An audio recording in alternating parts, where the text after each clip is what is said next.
A dying woman's letter, a 7-year-old daughter arriving by train at dawn, and a desperate mountain recluse storming into a quiet store at midnight with an impossible demand: marry me before sunrise or they'll take my child forever. In the isolated frontier town of Redemption Ridge, storekeeper Evelyn Hart has 6 hours to decide if she'll gamble her entire life on a broken stranger's last chance at redemption. One terrified little girl stands between salvation and an orphanage. One word will change everything. If you want to see how this desperate bargain transforms 3 shattered lives, stay with me until the end. And please, hit that like button and comment your city so I can see how far this story travels. The bell above the door shattered the silence at 11:30. Evelyn Hart's hands froze over the ledger she'd been pretending to balance for the last hour. No one came to her store this late. No one came at all anymore, not since word spread about what happened in Denver 3 years ago. Redemption Ridge had plenty of shops, and hers was the one people avoided unless they had no other choice. She looked up slowly, her breath catching. The man filling her doorway wasn't from town. He was massive, not fat, but built like someone who'd spent years hauling timber and splitting rock with his bare hands. His coat was patched leather and fur, his boots caked with frozen mud. A thick beard covered most of his face, but his eyes were what stopped her cold. Dark, wild, and desperate in a way that made her stomach drop. "You Evelyn Hart?" His voice was rough, like he hadn't used it in months. "I am." She kept her tone steady, though her pulse hammered in her throat. "Store's closed." "I don't need supplies." "Then you're in the wrong place." "No," he said quietly. "I'm not." He stepped inside and she caught the smell of pine smoke and sweat. He moved carefully, like a man who knew he scared people and hated it. When he reached the counter, he planted both hands on the scarred wood and met her eyes. "My name's Ronan Vale. You heard of me?" Everyone in 3 counties had heard of Ronan Vale, the mountain devil. The man who'd survived the Silver Gorge collapse that killed 11 miners. Some said he'd caused it on purpose. Others said he'd clawed his way out of hell itself and brought something evil back with him. Either way, no one went near his cabin unless they were lost or suicidal. "I've heard," Evelyn said carefully. "Then you know I don't come down here unless I'm out of options." "What do you want?" He reached into his coat and pulled out a crumpled envelope. His hands shook as he set it on the counter. "My wife died 8 months ago. Consumption. I didn't know until 3 days ago." His voice cracked. "She left our daughter with her sister in Kansas City. Told the girl I was dead. Told everyone I was dead." Evelyn stared at the envelope but didn't touch it. "The sister got sick," Ronan continued. "Real sick. Before she died, she wrote me this letter. Told me I got a daughter, 7 years old. Name's Maisie." He swallowed hard. "She's coming here. On the morning train. Arrives at 6, so that's in 7 hours." "I know. So take her home. You're her father." "It ain't that simple." He pushed the envelope toward her. "Read it." Evelyn hesitated, then opened the letter. The handwriting was shaky, barely legible. "Mr. Vale, I am dying and I cannot take your daughter with me. Margaret made me swear never to tell you about Maisie, but I will not send a child to an orphanage when her father still breathes. She arrives in Redemption Ridge on May 14th at 6 in the morning. The county sent a social investigator with her. If you cannot prove you have a stable home and a proper family situation, they will take her to the state facility in Carson Falls. She will never leave. I am sorry for what Margaret did to you. I hope you are a better man than she believed. Sarah Kimball." Evelyn set the letter down. "You don't have a stable home."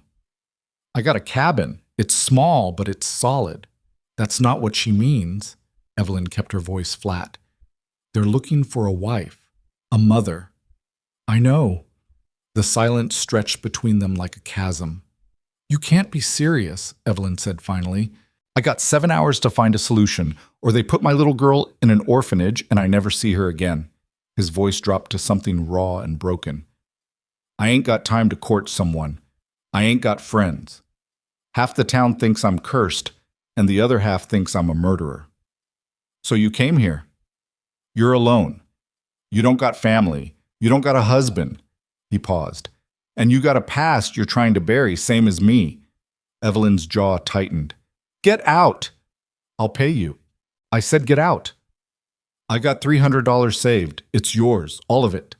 He leaned forward, desperation bleeding through every word. I'll marry you legal.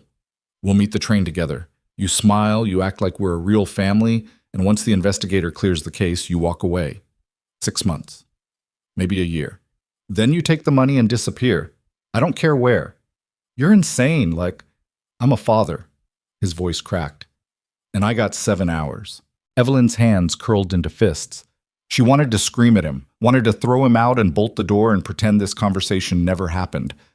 But something in his eyes stopped her. It wasn't manipulation or calculation. It was terror, pure, helpless terror. Why me? She whispered. Because you're the only person in this town who might understand what it's like to lose everything. He straightened, his shoulders sagging. And because I got no one else. She turned away from him, staring at the dark window. Her reflection stared back, thin, pale, haunted. She looked like a woman who'd been disappearing for years. You don't know anything about me, she said quietly. I know you ran here from Denver 3 years ago. I know you keep to yourself. I know people whisper when you walk by. He hesitated. I know whatever you did, it still eats at you. Stop. I ain't judging. I killed 11 men, or that's what they say. His voice turned bitter. I didn't. But it don't matter. Guilt's guilt, whether you earned it or not. Evelyn closed her eyes. She saw a little boy's face, fever-bright eyes, small hands reaching for her, a promise she couldn't keep. I can't do this, she whispered. Then my daughter goes to an orphanage. That's not my fault. No, Ronan said quietly. It ain't, but you got a choice right now. I don't. She turned back to him, her throat tight. You're asking me to lie to a child. I'm asking you to save one. For 6 months, then what? She loses another mother? Then she's got a father who ain't in prison and a home that ain't an orphanage. His voice shook. It ain't perfect, but it's a chance. Evelyn stared at him, at this desperate, broken man who'd walked out of the mountains with nothing but a dead woman's letter and a plan that would destroy them both if it failed. She should say no. She should throw him out and lock the door and never think about him again. But she kept seeing that boy in Denver, kept hearing his mother's screams, kept feeling the weight of a promise she'd shattered. If I do this, she said slowly, you don't touch me. You don't expect anything from me except showing up when that investigator's watching. Agreed. And when it's over, I leave. No questions. No guilt. You got my word. Your word, she laughed bitterly. I don't even know you. You got 6 hours to decide if that matters. Evelyn looked at the letter on the counter, at the shaky handwriting of a dying woman trying to save a child, at the envelope with a little girl's name written in careful, hopeful script. Maisie, 7 years old, arriving at dawn. If I say yes, Evelyn whispered, we do this legal.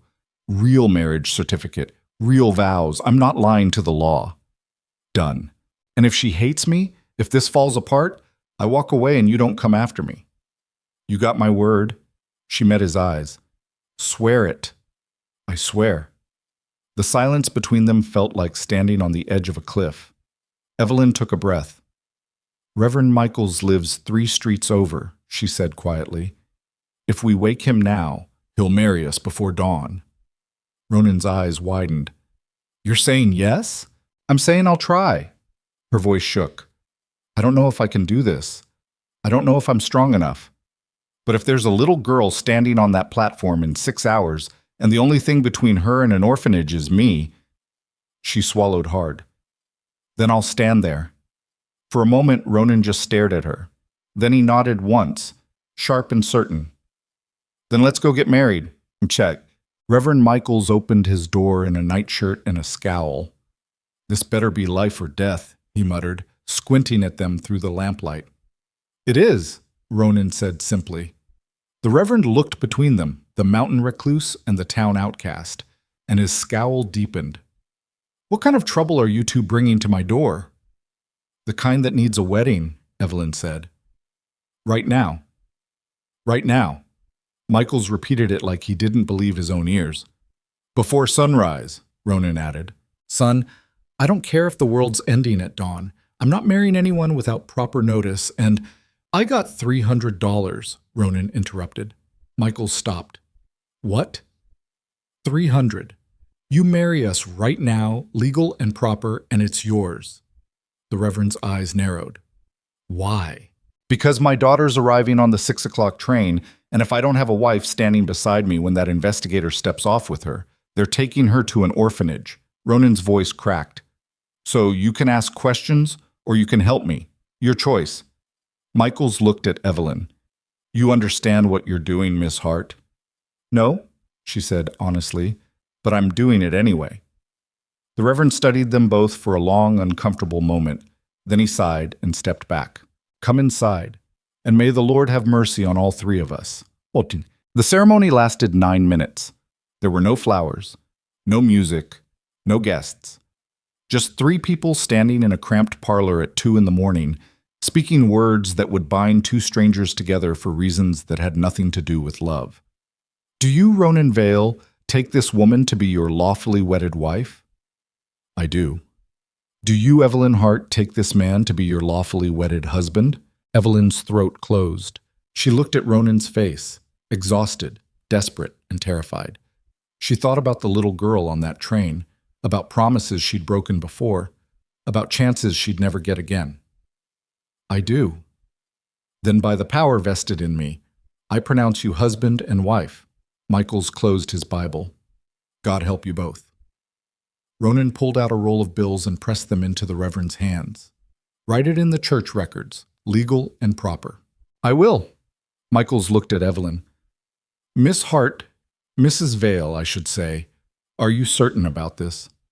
She wasn't, but she nodded anyway. Then it's done.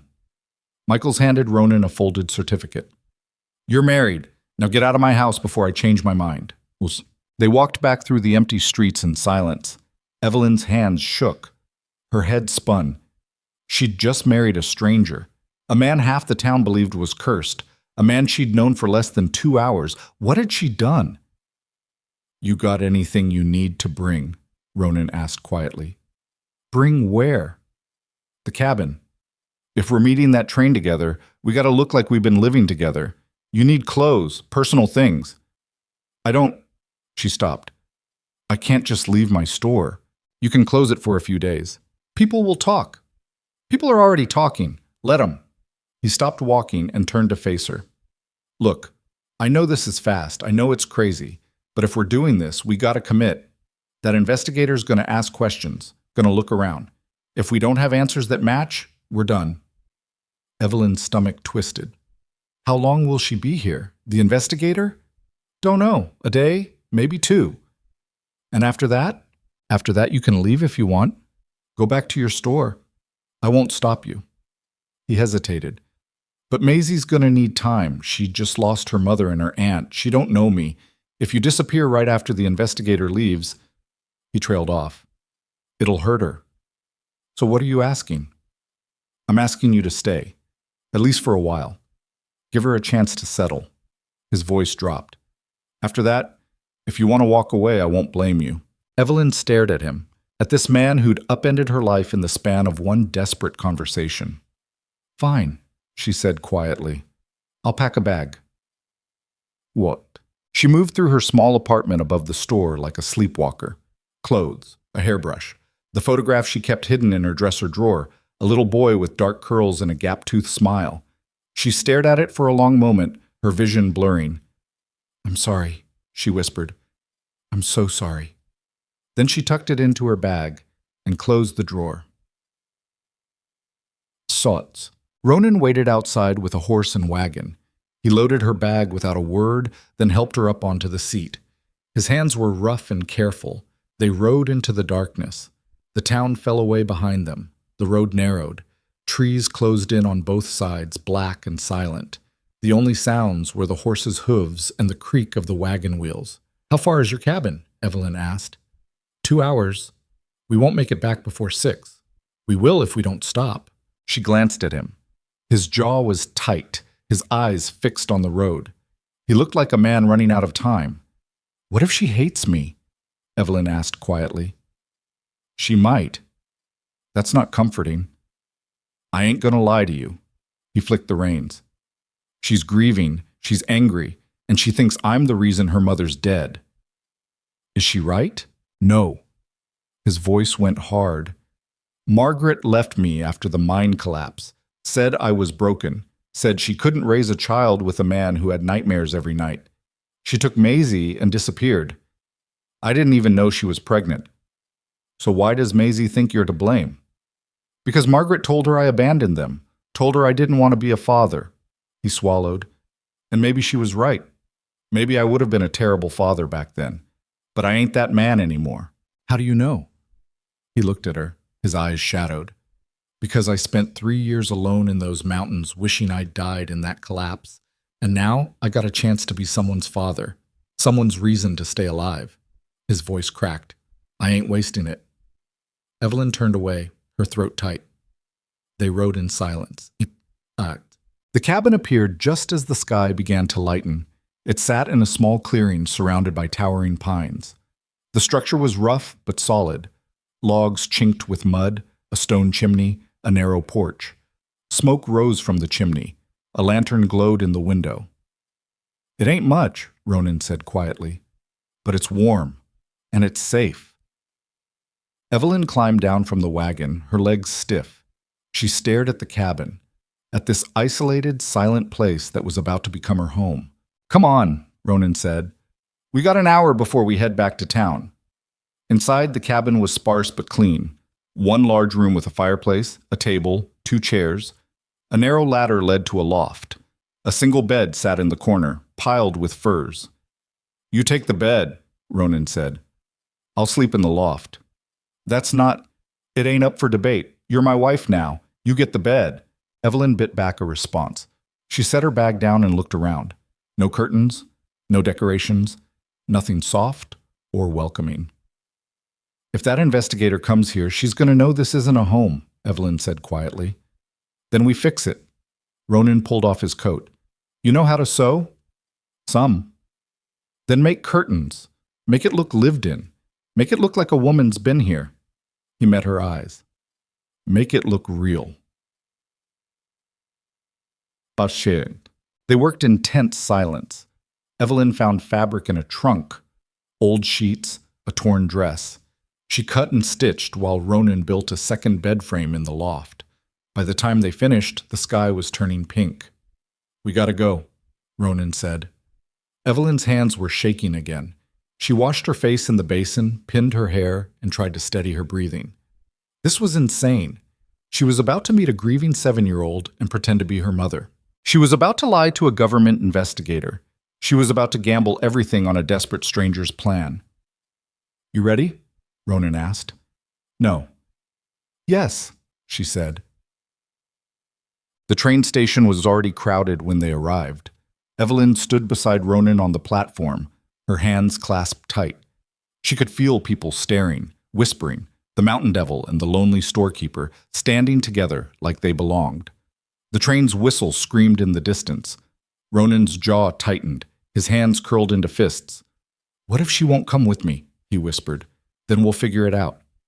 What if the investigator sees through this? Then we'll deal with it. He looked at her, his eyes desperate. Why are you doing this? Evelyn didn't have a good answer. She didn't even have a bad one. All she had was the memory of a little boy's hand slipping out of hers and a promise she'd failed to keep. Because someone has to, she said quietly.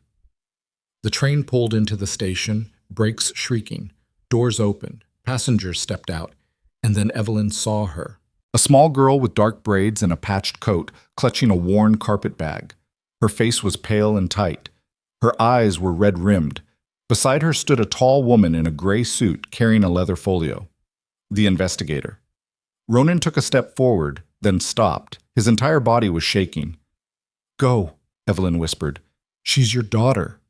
He walked toward the girl like a man approaching a ghost. Maisie? The girl looked up. Her eyes went wide. Then they filled with something sharp and furious. You, she whispered. I'm your father. I know who you are. Her voice was cold, brittle. You're the man who killed my mother. Ronan flinched like she'd hit him. The investigator stepped forward. Mr. Vale? That's me. His voice was hoarse. I'm Mrs. Adelaide Frost, County Social Services. She glanced at Evelyn. And you are? Evelyn stepped forward, forcing a smile. Evelyn Vale. His wife.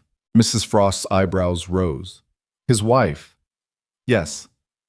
How long have you been married? 3 months, Evelyn lied smoothly. We kept it quiet. Ronan's a private man. Mrs. Frost's eyes narrowed. She looked between them, clearly skeptical. Then she opened her folio and made a note. I'll need to inspect your home, she said. Today. Of course, Evelyn said. Mrs. Frost looked at Maisie. Is this acceptable to you, child? Maisie didn't answer. She stared at Ronan with eyes full of grief and rage. Maisie, Mrs. Frost said gently, do you want to go with your father? No. The word landed like a stone. Ronan's face went pale. Maisie, I know you're angry. I hate you. I know. I hope you die. Maisie, Mrs. Frost's voice sharpened. But Ronan just knelt down, his eyes level with his daughter's. You got every right to hate me. Your mama told you I abandoned you, and I can't change that. But I'm here now, and I ain't leaving you, not ever. Liar. No. His voice cracked. I'm your father, and I'm going to prove it. Maisie's face twisted, tears spilled down her cheeks, and Evelyn's heart broke. She stepped forward and knelt beside Ronan. Maisie, my name is Evelyn. I know you don't know me.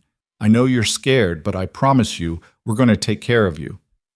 Maisie looked at her with eyes that had seen too much. You're lying. No, Evelyn said quietly. I'm not. Everyone lies. Not about this. Maisie's lip trembled. She looked so small, so lost. Mrs. Frost cleared her throat. Mr. Vale, I need to see your home, now. Ronan stood, his hands shaking. Follow us. They walked to the wagon in silence. Maisie climbed into the back without a word, clutching her carpet bag like a shield. Mrs. Frost sat beside Evelyn, her expression unreadable. The ride to the cabin felt like a funeral march. When they arrived, Mrs. Frost inspected everything. The beds, the curtains, the kitchen, the loft. She asked questions, pointed questions. How long have you lived here, Mrs. Vale? 3 months. And before that, I ran a store in Redemption Ridge. You gave that up to live in the mountains. I gave it up to be with my husband. Mrs. Frost's eyes narrowed. That's quite a sacrifice. Love is sacrifice, Evelyn said evenly. The investigator made another note. Maisie sat on the porch, silent and stiff. Ronan stood in the doorway, watching her like she might disappear. Finally, Mrs. Frost closed her folio. I'll return in 3 days. If I find this arrangement unsuitable, Maisie will be removed and placed in state care. Do you understand? Yes, Ronan said. Mrs. Frost looked at Maisie. Child, you'll stay here for now, but if you feel unsafe, you tell me. Understood? Maisie nodded, her face blank. Mrs. Frost climbed into the wagon and left. The three of them stood in the clearing, surrounded by silence. Maisie looked at Ronan, then at Evelyn. I want to go inside, she said quietly. Of course, Evelyn said. The girl walked past them both without another word. Ronan sank onto the porch steps, his head in his hands. She hates me, he whispered. Evelyn sat beside him. She's grieving. She thinks I killed her mother. Then prove her wrong. He looked at her, his eyes raw. How? By staying. By not giving up. By being the father she needs, even when she doesn't want you. Evelyn's voice shook. That's how. Ronan stared at the cabin door, at the place where his daughter had disappeared. I don't know how to be a father, he said quietly. Then learn. What if I fail? Then you fail, but at least you tried. He turned to her, something desperate in his eyes. Why are you still here? You could walk away right now. Take the money. Disappear. Evelyn looked at the closed door, at the little girl hiding inside. Because I already walked away once, she said quietly, and I'm not doing it again. The cabin felt smaller with 3 people inside. Maisie had claimed the loft immediately, dragging her carpet bag up the ladder without asking permission. The sound of her moving around overhead was the only proof she existed. She hadn't spoken since Mrs. Frost left, hadn't eaten, hadn't cried. Evelyn stood at the stove, stirring a pot of stew that neither she nor Ronan would probably touch. Her hands moved automatically while her mind spun in circles. 3 days. They had 3 days to convince a government investigator that this fractured, desperate arrangement was a real family. Ronan sat at the table, staring at nothing. He hadn't moved in 20 minutes. "You should eat something," Evelyn said quietly. "Not hungry. You need to keep your strength up." "For what?" His voice was hollow. "She won't even look at me. She's scared. She hates me." Both can be true. Evelyn ladled stew into 2 bowls and set one in front of him. "Eat anyway." He picked up the spoon but didn't use it, just turned it over in his hands like he'd forgotten what it was for. Evelyn sat across from him, her own bowl untouched. The silence pressed down like a physical weight. Upstairs, Maisie's footsteps stopped. The girl had probably curled up in a corner, clutching that carpet bag like it was the only solid thing left in the world. "When I was 12, Evelyn said quietly, "my father died. Logging accident. My mother remarried 6 months later. A man from another town. Someone we didn't know." Ronan looked up. "I hated him," Evelyn continued. "Hated that he slept in my father's bed. Hated that he sat in my father's chair. Hated every word out of his mouth." She stared into her bowl. "I didn't speak to him for 2 years. Wouldn't even say his name." "What changed?" "He didn't give up." Her throat tightened. "He just kept showing up, kept trying, kept being patient when I was cruel." She met Ronan's eyes. "Eventually I realized he wasn't trying to replace my father. He was just trying to keep us alive." Ronan set the spoon down. "I ain't got 2 years. No, you've got 3 days to get through the inspection, but after that," she hesitated, "after that, you've got as long as it takes." "And you? What about me? You gonna stay that long?" Evelyn didn't have an answer. She'd agreed to this bargain, thinking it would be temporary. A few weeks, maybe a month. Just long enough to fool the investigator and give Ronan custody. Then she could take the money and disappear back into her safe, lonely life. But looking at the ceiling, knowing that grieving little girl was up there alone. "I don't know," she said honestly. Ronan nodded slowly. "Fair enough." Footsteps creaked overhead. Then the ladder groaned as Maisie climbed down. She moved slowly, cautiously, like she expected the floor to collapse beneath her. She stood at the bottom of the ladder, her face pale and tight. "I'm hungry," she said quietly. Evelyn stood immediately. "I made stew. Sit down." Maisie didn't move toward the table, just stood there, her arms wrapped around herself. "It's safe," Evelyn said gently. "I promise." "You don't know that." "You're right, I don't." Evelyn met her eyes. "But I made it anyway, so sit." Something flickered across Maisie's face. Surprise, maybe, or confusion. She walked to the table and sat as far from Ronan as the small space allowed. Evelyn set a bowl in front of her. "It's hot. Be careful." Maisie picked up the spoon and ate mechanically. No enjoyment, no acknowledgement, just fuel. Ronan watched her like she might vanish if he blinked. "Your aunt's letter said you like books," he said carefully. Maisie didn't look up. "So?" "I ain't got many, but there's a few in the trunk. You can read whatever you want." "I don't want your books." "Maisie, I don't want anything from you." Ronan flinched, but didn't retreat. "That's fine, but the books are there if you change your mind." Maisie set her spoon down with a clatter. "Why are you pretending?" "Pretending what?" "That you care, that you want me here." Her voice shook. "Mama said you didn't want a family. Said you left because I ruined everything." "That's not true." "She wouldn't lie." "She did." Ronan's voice cracked. "I didn't leave because of you. I didn't even know you existed until 3 days ago." Maisie's face twisted. "You're lying." "I'm not. Mama said—" "Your mama was wrong." Ronan leaned forward, desperation bleeding through every word. "I loved her. I wanted to marry her, but after the mind collapsed, I wasn't right in the head. I had nightmares. I couldn't sleep. I couldn't work. She got scared and left. I didn't know she was carrying you, I swear." Tears spilled down Maisie's cheeks. "If that's true, why didn't you look for us?" "Because I thought she was better off without me. Thought you both were." His voice broke. "I was wrong." "You're still wrong." Maisie stood abruptly. I don't need you. I don't need either of you. She climbed back up the ladder and disappeared. Ronan dropped his head into his hands. His shoulders shook. Evelyn reached across the table and gripped his wrist. Stop. I can't do this. Yes, you can. She's never going to forgive me. Maybe not, but you're her father, so you keep trying anyway. Evelyn's voice hardened. You don't get to give up.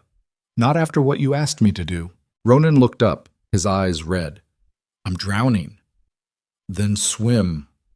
He stared at her for a long moment, then nodded once, sharp and broken. They sat in silence until the fire burned low. Cheat. That night, Evelyn lay in the narrow bed staring at the ceiling. Every sound felt amplified. Ronan's breathing from the loft, Maisie's occasional sniffles, the wind rattling the shutters. She couldn't sleep, couldn't stop thinking about the little boy in Denver, about the fever that had taken him, about his mother's screams when the doctor finally stopped trying, about the promise Evelyn had made and failed to keep. She closed her eyes and saw his face. Dark curls, gap-toothed smile, small hands reaching. A sound cut through the darkness. Crying. Quiet, muffled, but unmistakable. Evelyn sat up. The sound was coming from the loft. She hesitated. Maisie had made it clear she didn't want comfort, didn't want anything from either of them. But the crying continued, soft and desperate, and Evelyn couldn't just lie there and listen. She climbed the ladder slowly. The loft was small and dark.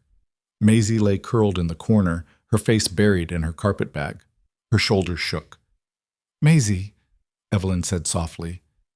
The girl flinched and tried to muffle the sound. It's all right, Evelyn whispered. I'm not here to make you stop. Go away. I will. In a minute.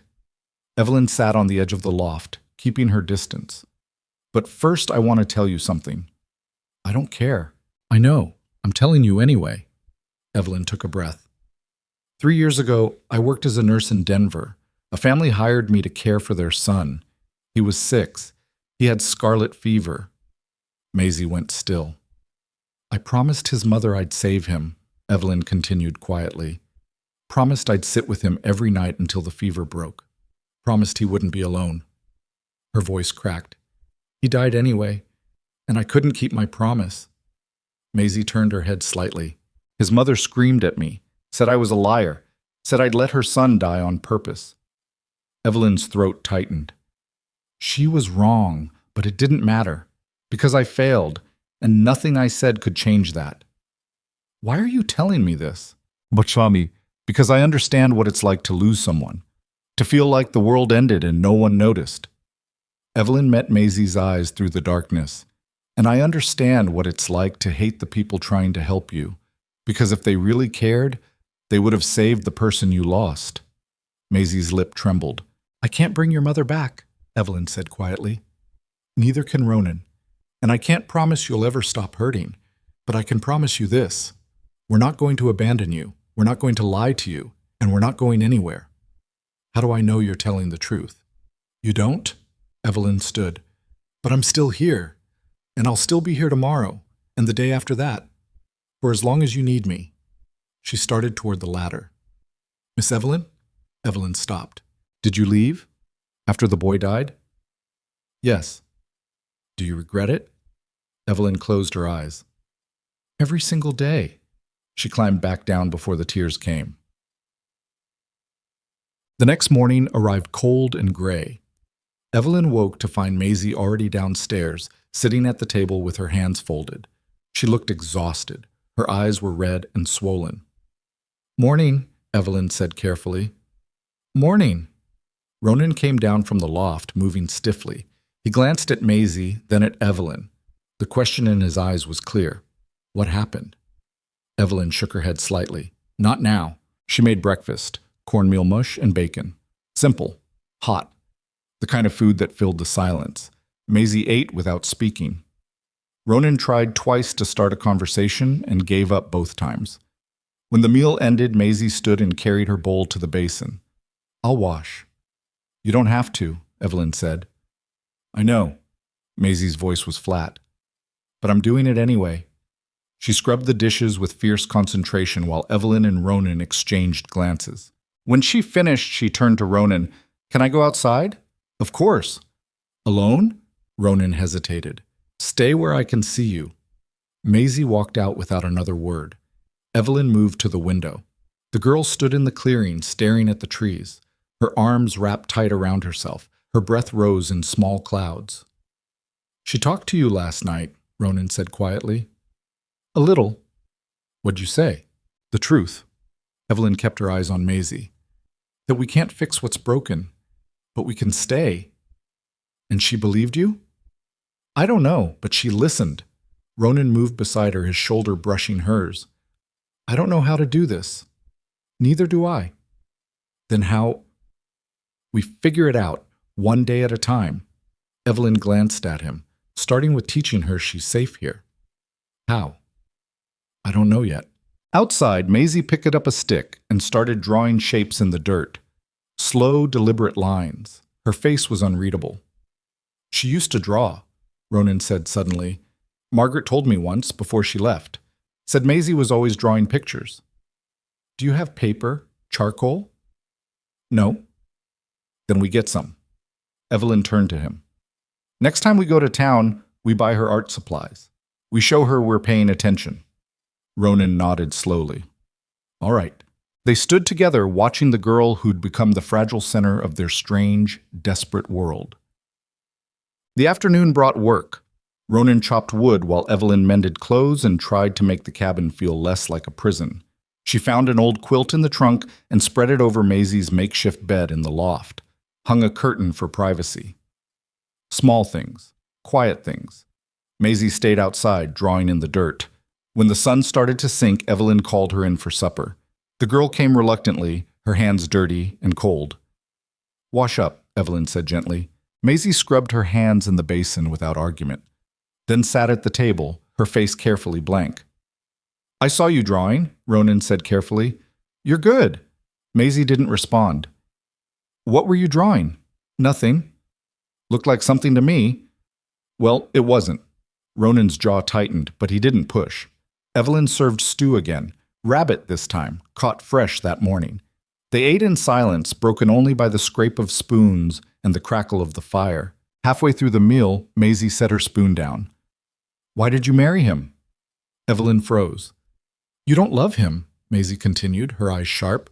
You don't even know him, so why did you do it? Maisie, Ronan started. I'm not asking you, I'm asking her. Evelyn set her own spoon down carefully. You're right, I don't know him. Not well. So why? Because he asked. Evelyn met Maisie's eyes. Because he was desperate. Because there was a little girl who needed help, and I was the only person who could give it. That's a stupid reason to get married. Maybe, but it's the truth. Maisie's face twisted. You're gonna leave. Soon as that lady stops watching, you're gonna run. I might, Evelyn said honestly. I don't know yet. See, I knew it. Maisie's voice cracked. Everyone leaves. Not everyone. My mama did. My aunt did. And you will too. Your mother didn't leave on purpose, Ronan said quietly. She died. That ain't the same thing. It feels the same. I know. His voice broke. But I'm still here, and I ain't going anywhere. You say that now. And I'll say it tomorrow, and the day after, and the day after that. He leaned forward. I know you don't believe me, but I'm going to keep saying it until you do. Maisie's eyes filled with tears. I don't want to believe you. It's easier if I don't. I know. I hate you. I know that too. She stood abruptly and climbed the ladder, disappearing into the loft. Ronan dropped his head into his hands. Evelyn reached across the table again and gripped his wrist. That wasn't a loss. Felt like one. She's talking. That's progress. She said she hates me. She also said it's easier not to believe you, which means part of her wants to. Evelyn tightened her grip. Don't give up. He looked at her, his eyes exhausted. I don't know how you stay so steady. I'm not steady. I'm terrified. You don't show it. Because someone has to hold the line. Her voice softened. And right now, that's me. Ronan stared at her for a long moment, then nodded. The second day passed in fragile, tentative rhythms. Maisie woke early and went straight outside. Evelyn let her go but watched from the window. The girl drew in the dirt again, circles, lines, shapes that might have been faces. Ronan worked, chopping wood, repairing the roof, hunting. He moved like a man who didn't know how to stop. Evelyn cleaned, cooked, tried to build something resembling normal life in a place that felt anything but normal. At midday, she carried bread and cheese outside. Maisie sat on a flat rock, her drawings spread around her. "You need to eat," Evelyn said. "Not hungry." "Eat anyway." Maisie took the bread but didn't bite into it, just held it like she'd forgotten what to do. Evelyn sat beside her. "Can I see?" "See what?" "Your drawings." Maisie hesitated, then pushed one forward with her foot. It was rough but unmistakable. A woman with long hair and a kind face. Underneath, written in shaky letters, "Mama." Evelyn's throat tightened. She was beautiful. "You didn't know her?" "No, but I can tell from how you drew her." Evelyn touched the edge of the drawing carefully. "She loved you very much." "How do you know?" "Because you're still here, still fighting. That's not something you learn on your own." Evelyn met Maisie's eyes. "She taught you to be strong, even when it hurt." Maisie's lip trembled. "I miss her. I know. It's not fair." "No, it's not. Everyone says it'll get better, that I'll stop hurting." Maisie's voice cracked. "But I don't want it to get better. If I stop hurting, I'll forget her." "That's not how it works," Evelyn said gently. "The hurt changes. It gets smaller. But you never forget, I promise." "You don't know that." "Yes, I do." Evelyn's voice broke. "Because I lost someone too, and I still think about him every single day." Maisie looked at her, really looked, for the first time. "The boy? From Denver?" "Yes." "Do you still hurt?" "Every day." "Does it help, the hurting?" "No." Evelyn wiped her eyes. "But it reminds me he mattered, that he was real, that he changed me." She took a shaky breath. "And that's worth something." Maisie stared at the drawing of her mother. "I don't want to forget her face." "Then don't. Keep drawing. Keep remembering." Evelyn squeezed her shoulder gently. "No one here is going to stop you." Maisie nodded slowly, then picked up her stick and started drawing again. Evelyn stayed beside her until the sun moved. That night, something shifted. Maisie came inside without being called. She sat at the table and ate without protest. When Ronan tried to make conversation, she didn't walk away. "Mrs. Frost is coming back tomorrow," Ronan said carefully. Maisie's face tightened. "I know. She's going to ask you questions." "So?" "So," he hesitated. "I need to know what you're going to say." "The truth?" Ronan went pale. "Maisie, I'm going to tell her I don't like you, that I'm still angry, that I don't trust you." Maisie met his eyes. "But I'm also going to tell her I don't want to go to an orphanage." Evelyn's breath caught. "You sure?" Ronan's voice shook. "No, but I'm saying it anyway." Maisie looked down at her hands. "Because Miss Evelyn's right. Everyone leaves. But you haven't yet, so maybe you won't." Ronan's eyes filled with tears. "I won't, I swear. We'll see." It wasn't forgiveness. It wasn't trust. But it was a crack in the wall. A small, fragile opening. And for now, that was enough. Mrs. Frost arrived at noon the next day. She stepped out of her wagon with that same unreadable expression, her leather folio tucked under one arm. She surveyed the cabin, the clearing, the three of them standing together on the porch. "Mr. Vale, Mrs. Vale, Maisie." "Ma'am," Ronan said. Mrs. Frost climbed the steps. "I'd like to speak with Maisie, alone." Ronan's jaw tightened, but he nodded. "She'll be safe with you." "Of course she will." Mrs. Frost looked at Maisie. "Come, child, let's take a walk." Maisie glanced at Evelyn. Something passed between them. A question maybe, or a plea. Evelyn nodded once.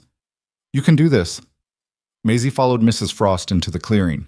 Ronan and Evelyn stood on the porch, watching them disappear into the trees. "She's going to tell the truth," Evelyn said quietly. I know. And Mrs. Frost is going to ask hard questions. I know. But Maisie said she doesn't want the orphanage. That don't mean Mrs. Frost will listen. Ronan's hands curled into fists. What if she decides we're not fit? Then we fight. How? I don't know, but we don't give up. Evelyn turned to him. We made a promise, to Maisie, to each other. We keep it. Ronan stared at her. When did this stop being temporary for you? Evelyn didn't answer, because she didn't know. Maybe it stopped the moment she saw Maisie's grief-stricken face on that platform. Maybe it stopped when the girl cried alone in the loft. Maybe it stopped when she realized running away again would destroy her just as much as staying. I don't know, she said finally. But I'm still here. Ronan nodded slowly, then reached out and took her hand. They stood together, waiting, while somewhere in the woods, a little girl decided their fate. 20 minutes felt like 20 hours. Evelyn paced the porch while Ronan stood frozen at the railing, his knuckles white against the wood. Every rustle in the trees made them both flinch. Every bird call sounded like footsteps. What if she's telling Frost we forced her to stay? Ronan said suddenly. She wouldn't. You don't know that. Neither do you, so stop imagining the worst. Evelyn's voice was sharper than she meant it to be. Fear did that, made everything raw. I can't lose her, Ronan's voice cracked. Not now, not after. You're not going to lose her. You can't promise that. No, but I can stand here and wait with you, so that's what I'm doing. They fell back into silence. Then voices, distant but growing closer. Evelyn's heart hammered. She moved to Ronan's side, their shoulders touching, a small gesture, grounding. Mrs. Frost emerged from the tree line first, her expression unreadable as ever. Maisie walked beside her, her face pale but composed. The girl's eyes found Evelyn's immediately. Evelyn couldn't read what she saw there. Fear? Resolve? Resignation? Mrs. Frost climbed the porch steps and opened her folio. Mr. Vale? Mrs. Vale? I've completed my assessment. Ronan's breathing went shallow. And? Maisie has been remarkably forthcoming. Mrs. Frost's pen moved across the page. She informed me that this living arrangement is recent, that you and Mrs. Vale married hastily, that there is still considerable tension in this household. Evelyn's stomach dropped. She also informed me, Mrs. Frost continued, her voice measured, that despite her anger and grief, she feels safer here than she has anywhere else since her mother's death. Ronan exhaled like he'd been holding his breath for days. However, Mrs. Frost said, and the word landed like a fist, safety alone is not sufficient. Maisie requires stability, structure, a genuine family environment, not merely the appearance of one. We're working on that, Evelyn said quickly. Are you? Mrs. Frost's gaze was sharp. Because from what I've observed, this arrangement appears more transactional than familial. A marriage of convenience designed to satisfy legal requirements rather than provide authentic care. That's not, Ronan started. Let me finish. Mrs. Frost's voice cut through. I have significant concerns about the long-term viability of this household. However, I am also aware that the alternative, placement in a state facility, is deeply distressing to the child. She made that abundantly clear. Maisie stood perfectly still, her hands clasped tight.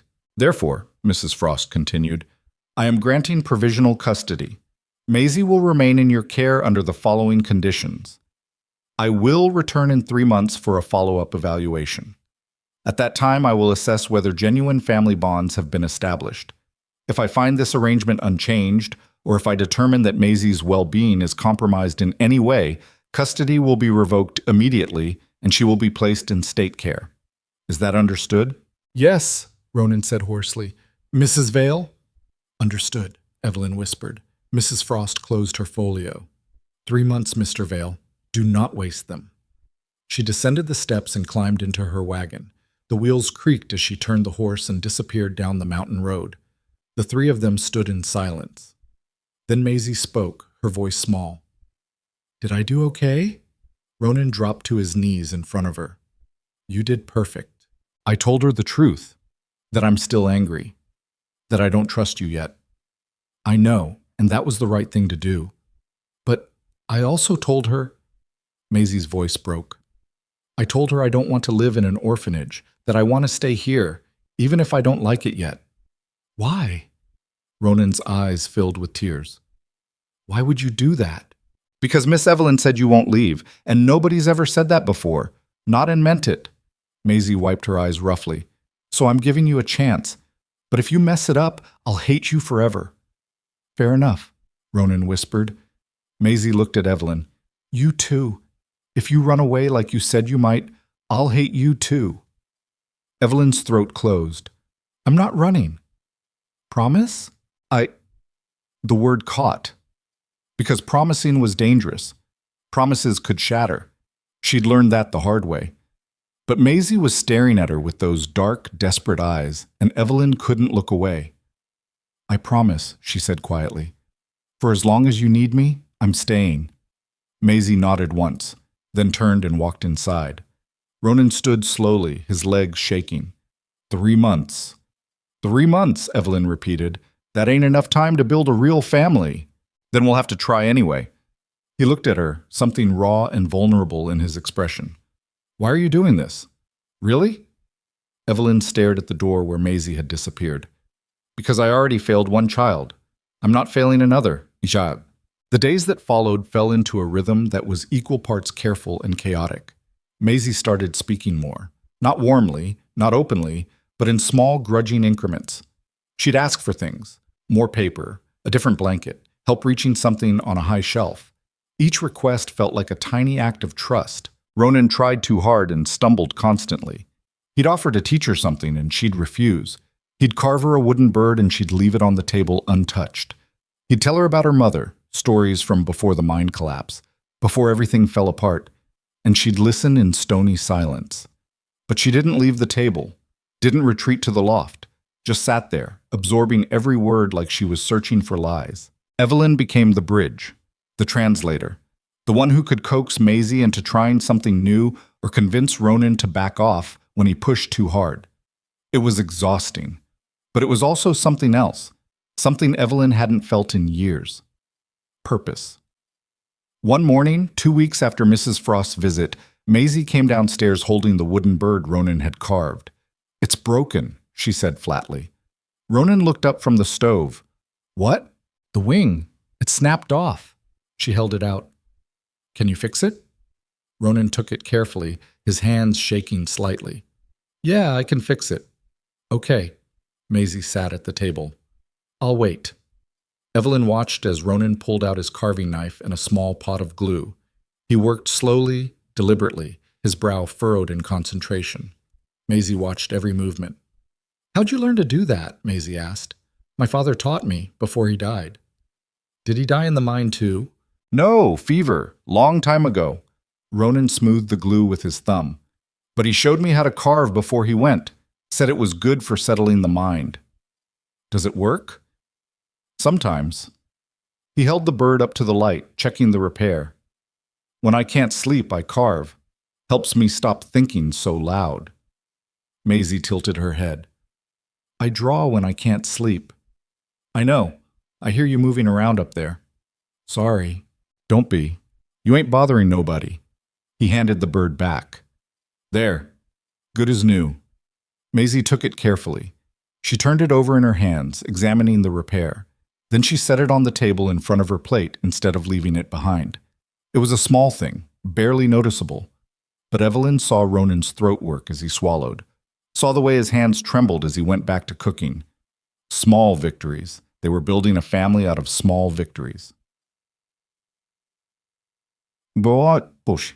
3 weeks in, the first snow fell. It came quietly during the night, blanketing the clearing in white. Maisie woke early and stood at the window, her breath fogging the glass. It's beautiful, she whispered. Evelyn came to stand beside her. You never seen snow before? Not like this. In Kansas City, it was dirty, gray. This is... She stopped, searching for words.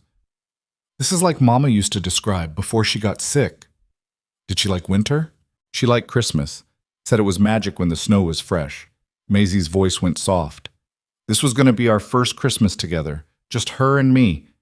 Evelyn's chest tightened. I'm sorry. Me too. Maisie pressed her hand against the cold glass. Do you think she'd be mad that I'm here with you instead of in an orphanage? No, I think she'd be relieved you're safe. Even with him? Maisie glanced toward Ronan, who was still asleep in the loft. Even with him. Evelyn chose her words carefully. Your mother loved you more than anything. Whatever she told you about your father, she said it because she thought it would protect you. But if she could see you now, see that you're fed and warm and not alone, I think she'd forgive us all. Maisie was quiet for a long moment. Do you believe in heaven? The question caught Evelyn off guard. I don't know. Mama did. Said we'd see each other again someday. Maisie's voice cracked.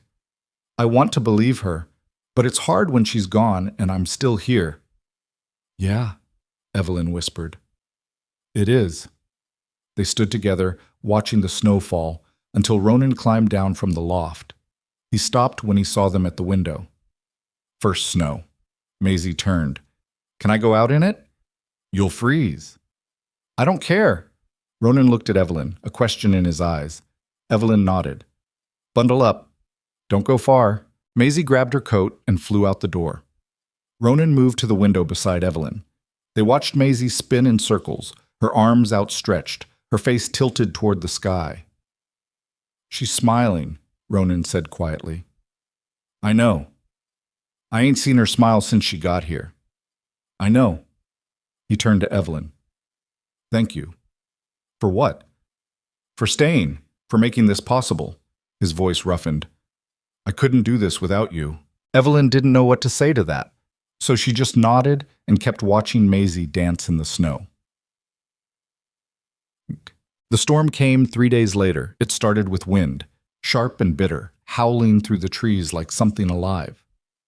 Then the snow came harder, thicker, until the world beyond the windows disappeared into white. Ronan checked the supplies and his face went tight. We're going to be snowed in for a while. How long? Could be days, could be a week. He stacked more wood by the fire. Long as the chimney don't get blocked, we'll be fine. But that night, Maisie started coughing. At first it was just a small, dry sound, easy to ignore. By morning, it was worse. Evelyn pressed her hand to Maisie's forehead and felt heat radiating through her skin. She's burning up. Ronan's face went pale. How bad? Bad enough. Evelyn's training kicked in automatically. We need to bring the fever down. Cold compresses. Willow bark tea if you have it. I got some, in the tin by the stove. Boil water, now. Ronan moved fast, his hands shaking. Evelyn helped Maisie sit up, but the girl's eyes were glassy and unfocused. Miss Evelyn? Her voice was small, scared. I'm here. I don't feel good. I know, sweetheart. We're going to help you. I want my mama. Evelyn's throat closed. I know, but she can't be here, so you're stuck with me. Maisie started crying, weak, helpless tears that broke Evelyn's heart. Ronan brought the tea, and Evelyn coaxed Maisie into drinking it. Then she soaked cloths in cold water and pressed them to the girl's forehead, neck, and wrists. Is she going to be okay? Ronan's voice shook. I don't know. You're a nurse. I was a nurse, and I failed. Evelyn's hands trembled as she wrung out another cloth. I can try, but I can't promise anything. Try anyway. So she did. Let's try it. The hours blurred together. Evelyn stayed at Maisie's bedside, changing compresses, forcing liquid down her throat, monitoring every breath. The fever climbed. Maisie drifted in and out of consciousness, mumbling words that didn't make sense. Ronan paced, stoked the fire, boiled more water. His eyes were wild with fear. She's getting worse, he said hoarsely. I know. We need a doctor. The roads are buried. No one's getting through. Then I'll go. He grabbed his coat. There's an old trapper about 5 miles north. He's got medical training. I'll bring him back. In this storm, you'll die out there. And she'll die if I don't try. Ronan's voice cracked. I ain't losing her. Not now. Not after everything. Evelyn looked at Maisie's flushed face, at the shallow, labored breathing. He was right. They were running out of time. Go, she whispered. But if you don't come back, I will. If you don't, I need to know what to do. Ronan grabbed her shoulders. You keep her alive. No matter what. You hear me? I can't promise. Promise anyway. Evelyn met his desperate eyes. I'll try. That's all I'm asking. He kissed Maisie's forehead, grabbed supplies, and disappeared into the storm. The door slammed shut behind him, and Evelyn was alone with a dying child. Again. The night stretched endless. Evelyn worked mechanically, the way she'd been trained. Change the compress. Check the pulse. Monitor the breathing. Force water down when possible. Watch for seizures. Watch for the moment when trying became pointless. She'd been here before, in Denver, watching a little boy's life slip away despite everything she did. She'd failed then. She couldn't fail now. Stay with me, she whispered to Maisie. Please, stay with me. Maisie's eyes fluttered open. Mama? No, sweetheart, it's Miss Evelyn. Where's Mama? Evelyn's voice broke. She's not here, but I am, and I'm not leaving you. Promise? I promise. Maisie's eyes closed again.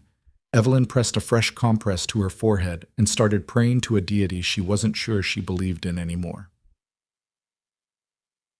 The fever peaked just before dawn. Maisie started convulsing. Her small body jerked and twisted. Evelyn held her down, keeping her from hurting herself, her own tears falling freely. No, please, not again, not again. The convulsions stopped. Maisie went limp. Evelyn's heart stopped. She pressed her fingers to Maisie's neck, searching desperately for a pulse. Nothing. Nothing. Then, there, faint but steady. Evelyn sobbed with relief. She kept working, kept changing compresses, kept whispering promises she had no right to make. And slowly, impossibly, the fever began to break. Maisie's breathing steadied. Her skin cooled. Color returned to her cheeks. Evelyn collapsed beside the bed, her entire body shaking. She'd done it. She'd kept her promise. The door crashed open. Ronan stumbled inside, half frozen and barely conscious. Behind him came an old man with a gray beard and sharp eyes, carrying a medical bag. Where is she? The trapper demanded. Here. Evelyn's voice was hoarse. The fever broke an hour ago. The trapper moved to Maisie's side and examined her quickly. You did good. Real good. Few more hours and we'd have lost her. Evelyn couldn't respond, could barely breathe. Ronan collapsed beside her, his face gray. Is she... She's alive, Evelyn whispered. He grabbed her hand and held it so tight it hurt. The trapper worked efficiently, checking Maisie's vitals, administering medicine, giving instructions. Evelyn absorbed none of it. She just stared at Maisie's chest, watching it rise and fall. Alive. She was alive. Siku. When the trapper finally left, promising to return if needed, Ronan and Evelyn sat on the floor beside Maisie's bed. Neither of them spoke. There was too much to say, and no words sufficient to say it. I thought I lost her, Ronan finally whispered. So did I. I thought I lost both of you. Evelyn looked at him. His face was haggard, his eyes red. He looked like a man who'd stared into the abyss and barely crawled back. We're still here, she said quietly. Yeah. He laughed brokenly. We are. Maisie stirred, her eyes opened slowly. Papa. Ronan went still. What? You came back. Of course I did. You could have died out there. Didn't matter. You needed help. Maisie's eyes filled with tears. I was scared. Me too. Miss Evelyn stayed with me the whole time. I know. Ronan looked at Evelyn, something profound in his expression. She keeps her promises. Maisie reached out and took Evelyn's hand. Then Ronan's. She held them both, her grip weak but determined. Don't leave, she whispered. Either of you. We won't, Evelyn said. Promise? Promise. Maisie's eyes closed again, but this time it was just sleep. Exhausted, healing sleep. Ronan and Evelyn sat there, hands linked through Maisie's, while the storm finally began to fade outside. Alec. The days after the fever were strange and fragile. Maisie recovered slowly.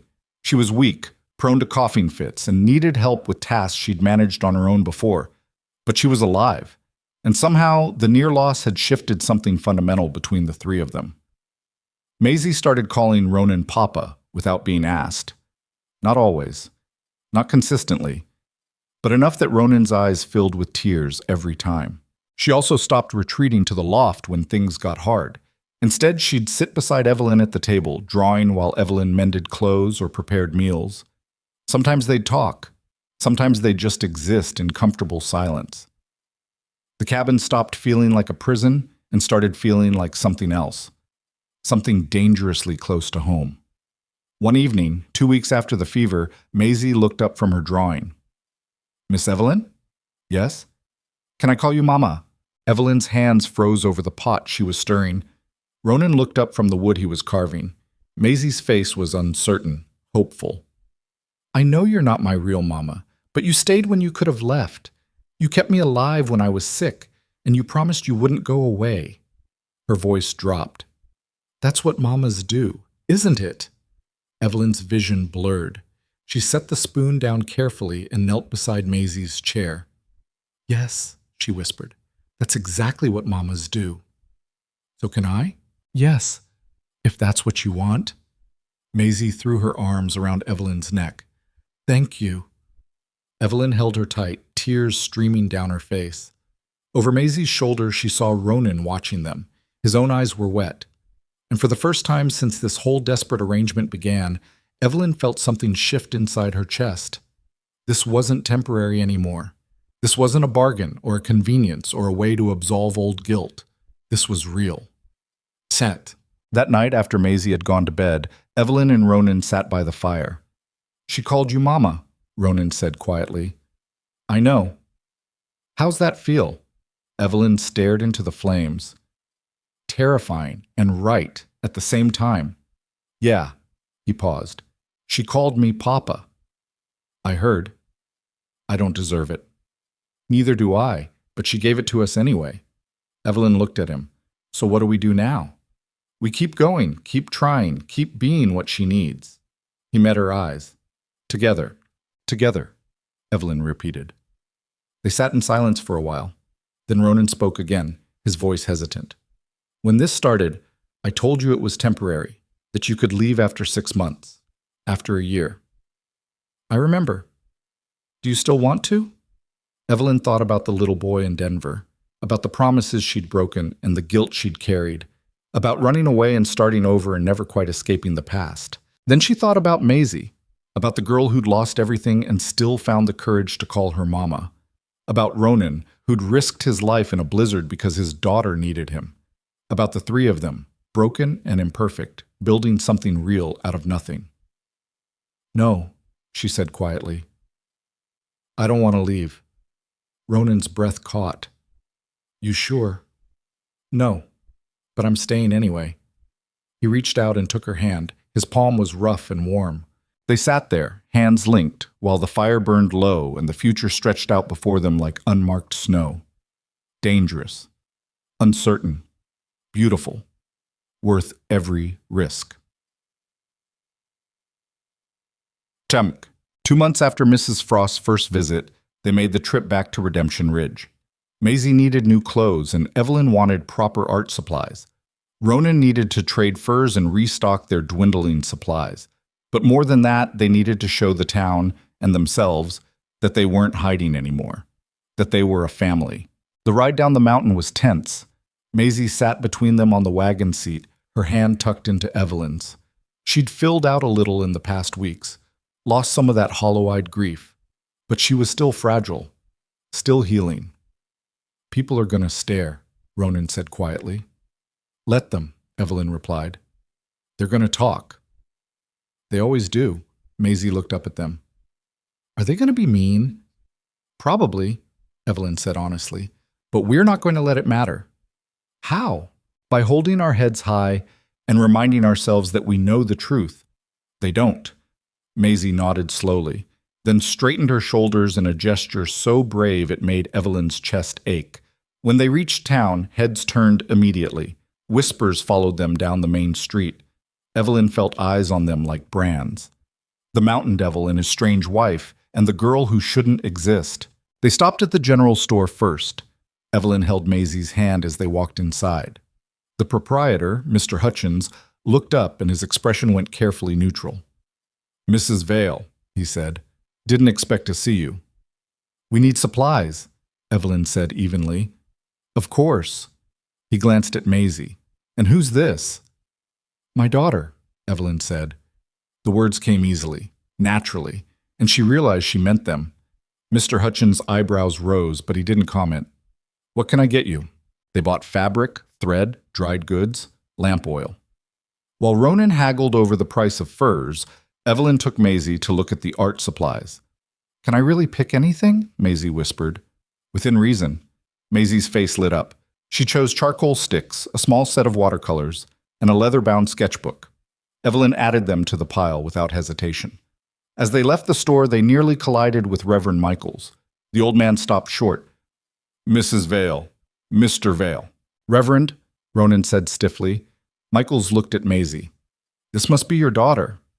"She is," Evelyn said. "I heard you nearly lost her to fever." "We didn't." "No." Michaels studied them for a long moment. "You know, when you came to my door that night, I thought you were making a terrible mistake. Both of you. And now?" Ronan's voice was hard. "Now I think maybe you're proving me wrong." Michaels smiled faintly. "Keep proving me wrong, Mr. Vale." He tipped his hat and walked away. Maisie looked up at Evelyn. "Was that a good thing?" "Yeah," Evelyn said quietly. "I think it was." They ate lunch at the town's small restaurant. It was risky, putting themselves on display like that, but Evelyn was tired of hiding, tired of living like they had something to be ashamed of. The other diners stared, whispered, but no one said anything directly. And slowly, Evelyn felt some of the tension in her shoulders ease. Maisie devoured her meal with the enthusiasm of a child who'd been eating simple cabin food for months. She chattered between bites, asking questions about the town, the people, the buildings. She sounded happy. Ronan caught Evelyn's eye across the table and smiled. A real smile. The first she'd seen from him. It transformed his entire face. After lunch, they walked to the edge of town where a small schoolhouse sat. Evelyn had been thinking about it for weeks, but hadn't said anything. Now, looking at Maisie's curious face, she made the decision. "How would you feel about going to school?" she asked carefully. Maisie's eyes widened. "Really?" "If you want to. The teacher here is good. You could come down once a week. Stay with—" Evelyn hesitated. "We could figure something out. I want to." Maisie grabbed Evelyn's hand. "Can we ask? Now?" So they did. The teacher, Miss Caroline Werner, was a young woman with kind eyes and ink-stained fingers. She listened as Evelyn explained the situation, carefully, leaving out the parts that weren't anyone's business. "I'd be happy to have her," Miss Werner said, "though the other children might be cruel," Maisie supplied.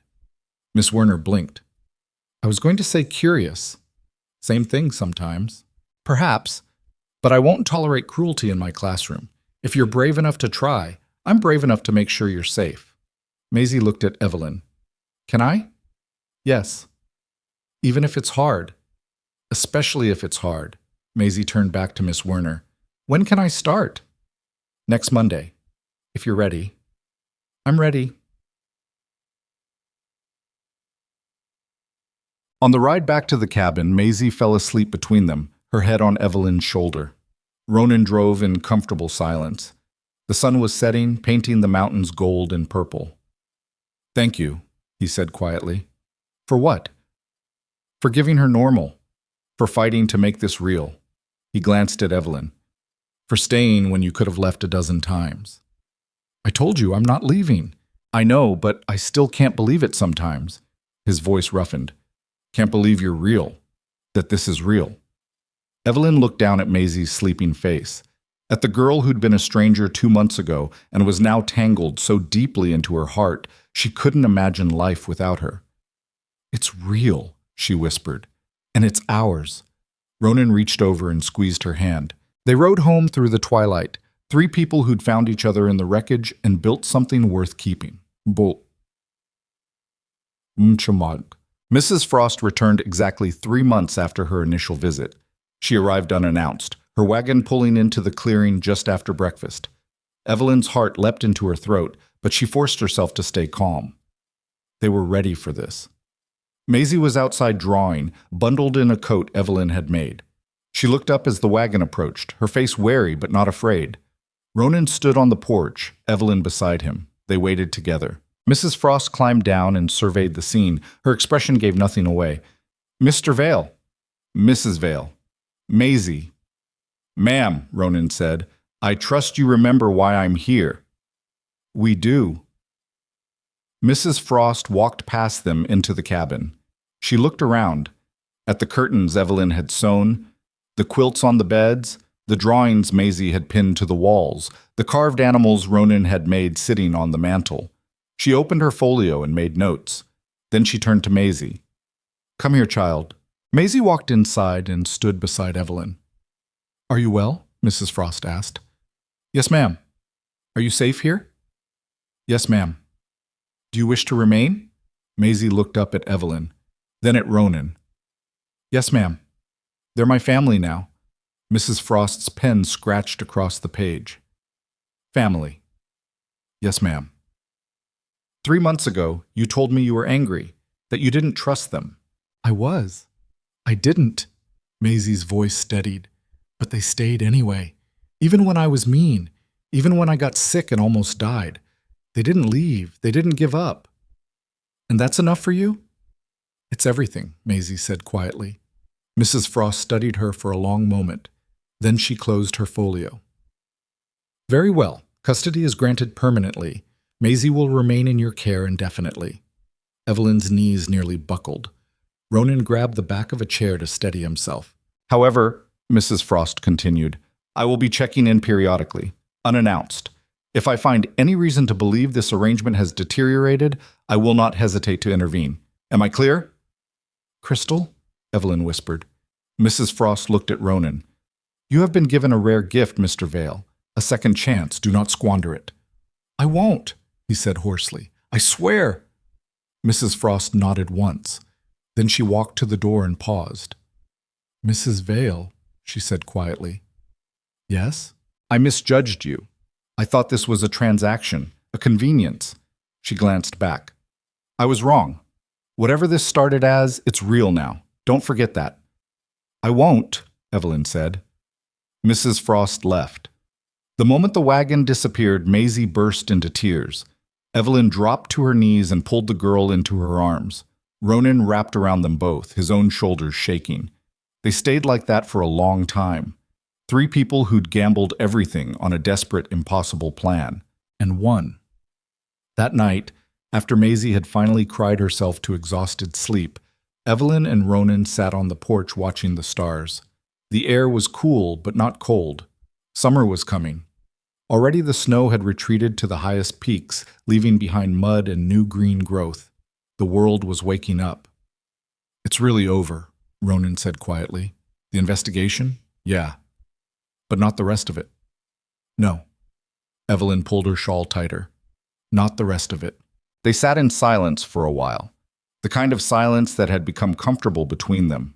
Not empty, just shared. "I keep thinking about what Mrs. Frost said," Ronan finally spoke. "About this being real now. It is real."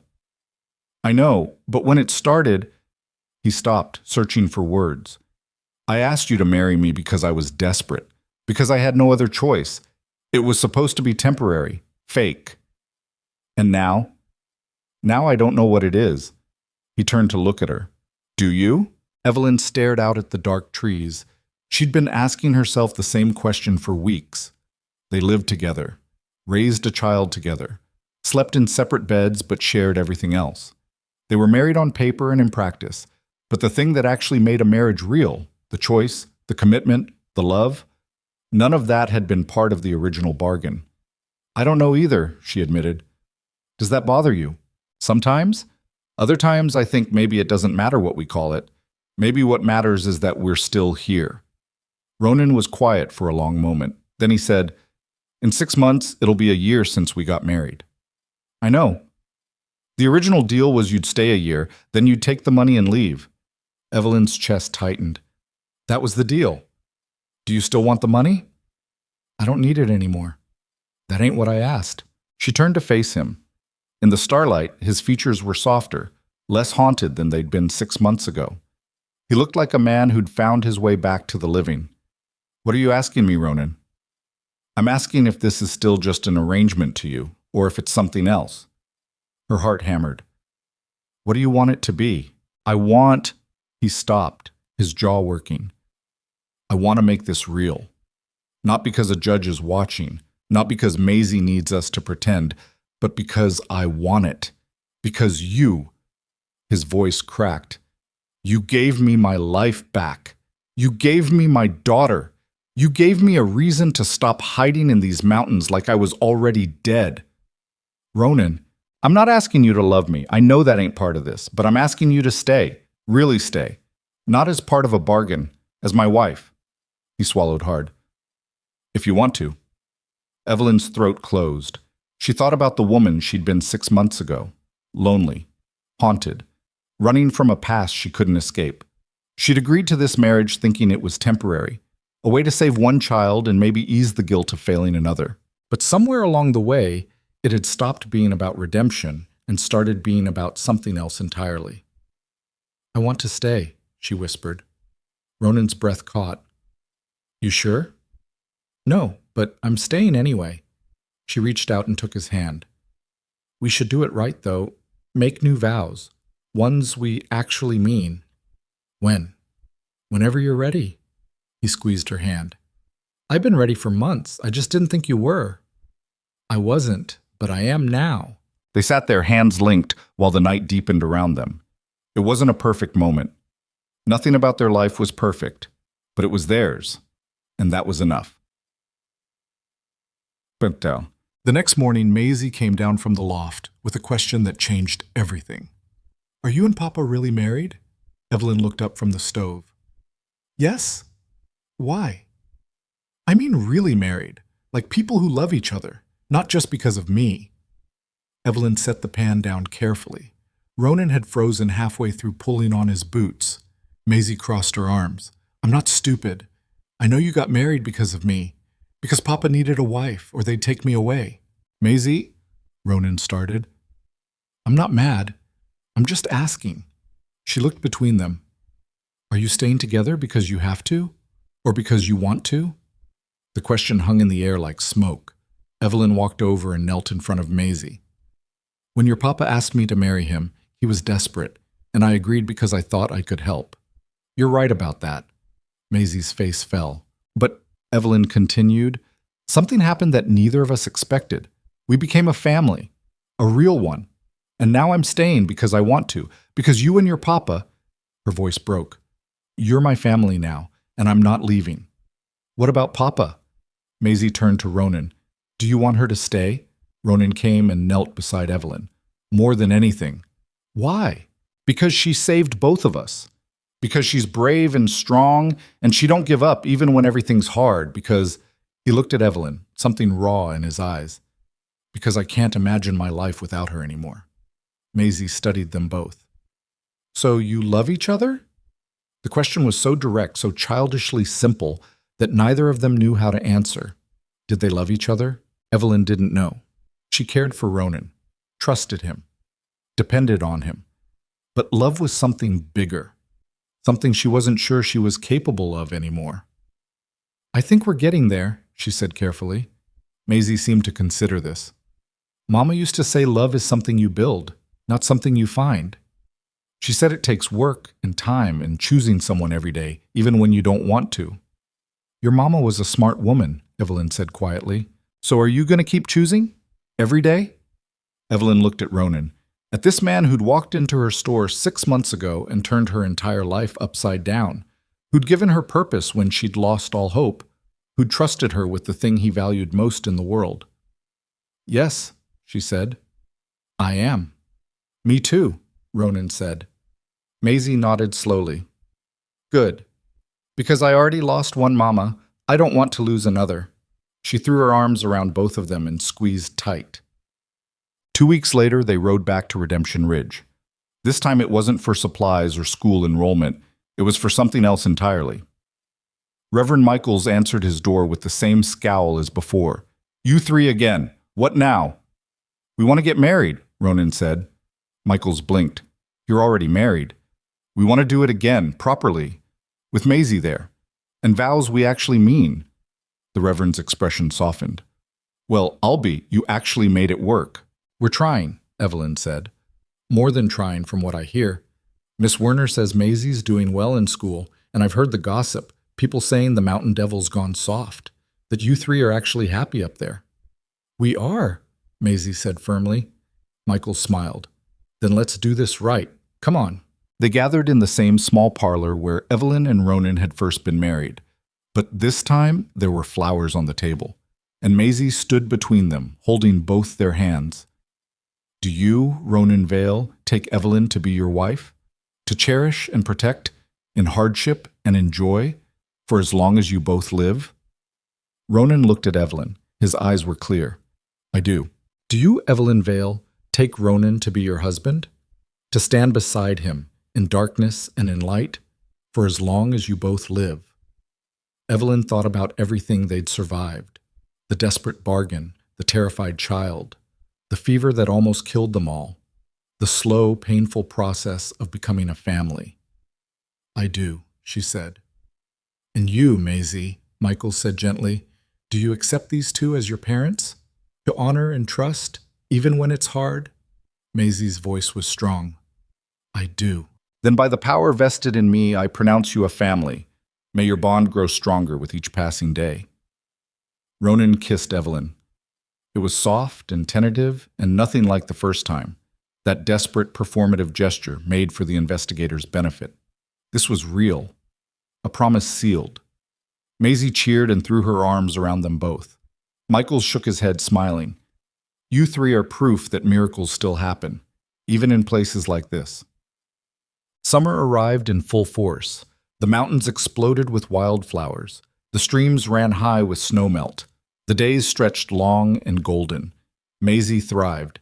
She made friends at school, tentative at first, then with increasing confidence. She came home every Monday bursting with stories about what she'd learned, what she'd drawn, who'd said what. She was still healing, still had nightmares sometimes, still cried for her mother when she thought no one was listening. But the grief had stopped consuming her. It was part of her now, woven into who she was, but it didn't define her anymore. Ronan changed too. He laughed more, talked more. The haunted look that had lived in his eyes for years began to fade. He taught Maisie how to fish, how to track deer, how to carve wood. Taught her the skills his father had taught him. And Evelyn stopped running. She'd spent 3 years trying to escape her past, trying to outrun the guilt and shame of failing that little boy in Denver.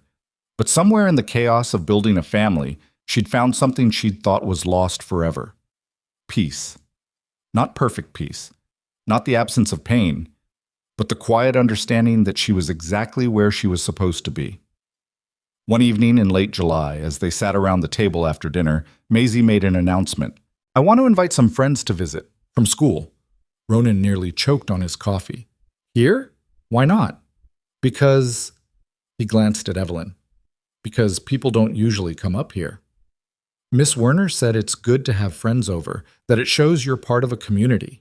Maisie's chin lifted. "And we are, aren't we?" "Of course we are," Evelyn said quickly. "You can invite whoever you want." "Really?" "Really." Maisie grinned. "Can I invite 3 people? We could have a picnic by the stream, and I could show them my drawings, and the birds Papa carved." "That sounds wonderful," Evelyn said. Ronan still looked uncertain. "You sure about this?" "Yes. It's time we stopped hiding." Evelyn reached across and squeezed his hand. "Let people see what we've built." So they did. 3 girls came the following Saturday. They were wide-eyed and nervous at first, clearly having heard stories about the mountain and the strange family that lived there. But Maisie took charge immediately, showing them around like a proud landowner. She introduced them to Ronan, who was awkward and stiff but trying. She showed them Evelyn's garden, now bursting with vegetables and herbs. She led them to the stream and they waded in the cold water, shrieking with laughter. Evelyn and Ronan watched from the porch. She's happy, Ronan said quietly. She is. I didn't think that was possible 6 months ago. Neither did I. Evelyn leaned against him. The gesture was natural now, comfortable. But here we are. Yeah. He wrapped an arm around her shoulders. Here we are. Muok. August brought a visitor they hadn't expected. A rider came up the mountain road one afternoon, a young man with a badge pinned to his vest. He dismounted carefully and approached the cabin. Ronan tensed immediately. Stay inside, Ma, he told Evelyn. What's wrong? That's a deputy, from Carson Falls. Why would... I don't know, but I'm going to find out. He walked out to meet the deputy. Evelyn watched from the window, her heart pounding. Maisie pressed against her side. What does he want? Maisie whispered. I don't know. They saw Ronan and the deputy talking. Ronan's posture was rigid, defensive. Then the deputy handed him a paper. Ronan read it. His face went pale. He spoke a few more words, then the deputy mounted and rode away. Ronan stood in the clearing, staring at the paper in his hands. Evelyn walked outside. What is it? He looked up, his eyes haunted. It's a summons. For a trial. What trial? The mine collapse. 5 years ago. His voice was hollow. Someone filed charges. They're saying I was responsible for the deaths, that I caused the collapse on purpose. Evelyn's stomach dropped. Who filed? The families. The widows and orphans of the men who died. He crumpled the paper in his fist. They want me to stand trial for murder. The next 2 weeks were a nightmare. Ronan withdrew into himself, barely speaking, barely eating. He'd stare at the wall for hours, lost in memories of the collapse, of the screaming, of the darkness. Evelyn tried everything to reach him, but it was like he'd gone somewhere she couldn't follow. Maisie was terrified. He's leaving again, like he did before. He's disappearing even though he's still here. I know, Evelyn said quietly, but we're not giving up on him. What if they take him away? What if they send him to prison? Then we'll fight. We'll find a lawyer. We'll do whatever it takes. But what if it's not enough? Evelyn didn't have an answer for that. She tried talking to Ronan that night. He was sitting on the porch, staring into the darkness. We need to find you a lawyer, she said. Can't afford one. Then we'll sell something, the furs, It don't matter. His voice was flat. I was there. I survived when 11 men didn't. That's all they need to know. You didn't cause the collapse. You don't know that. Yes, I do, because I know you. You would never hurt anyone on purpose. People died because of me. He turned to look at her, his eyes dead. Maybe I deserve to hang for it. Don't you dare! Evelyn's voice shook with fury. Don't you dare give up! Not after everything we've survived. Not after what you promised Maisie. Maybe she's better off without me. That's not your choice to make. She chose you. I chose you. And you don't get to walk away from that just because you're scared. I ain't scared. I'm guilty. Of what? Surviving? Evelyn grabbed his shoulders. You listen to me. I don't care what happened in that mine. I don't care what you think you did or didn't do. You are a good man, a good father, and I am not letting you disappear into guilt and shame without a fight. Ronan's face crumpled. I can't do this. Yes, you can, because we're going to help you. How? I don't know yet, but we'll figure it out together. She pulled him close. That's what families do. He buried his face in her shoulder and shook. Yes. The next morning, Evelyn rode to town alone. She found Reverend Michaels first. I need help. What kind? Legal. Ronan's being charged with murder for the mine collapse. Michaels' face went grim. I heard rumors, didn't think they'd actually file. They did. Trial's in 3 weeks. We can't afford a lawyer. Then you need someone who'll work for free. Or near enough. He thought for a moment. There's a young lawyer in Carson Falls, Samuel Porter, fresh out of law school. He's been taking charity cases. Will he come? I'll send him a telegram. Can't promise anything. Thank you. Next, Evelyn went to Miss Werner. I need you to keep teaching Maisie, no matter what happens with the trial. Of course. But surely they won't convict him. It was an accident. I don't know what they'll do, but I need to know Maisie will be safe. If they... Her voice broke. If they take him, she'll need stability, School. Routine. Miss Werner gripped her hand. She'll have it, I promise. Evelyn's last stop was the general store. Mr. Hutchins looked up as she entered. Mrs. Vale, I heard about the charges. I need credit, Evelyn said bluntly. Whatever Ronan owes, I'll work it off, but I need supplies to last us through the trial. Hutchins was quiet for a moment. The furs your husband brought last month already covered his debt. Then, and I'm not extending credit. He held up a hand before she could protest. I'm giving you the supplies. Free. Evelyn stared. Why? Because I watched you three walk through this town with your heads high when everyone was whispering. Watched you build something real out of nothing. And because, he cleared his throat, because I lost my son in that collapse. And I never blamed your husband. The foreman cut corners. The owners pushed too hard. Ronan Vale was just trying to survive like everyone else. Will you testify to that? If they'll let me. Samuel Porter arrived 4 days later. He was young, maybe 25, with nervous hands and an eager expression. He listened to Ronan's story without interrupting, taking careful notes.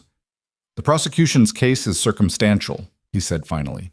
They're arguing that you, as the crew leader, ignored safety protocols, that you pushed the men too hard and caused the collapse. Yeah. I didn't, Ronan said hoarsely.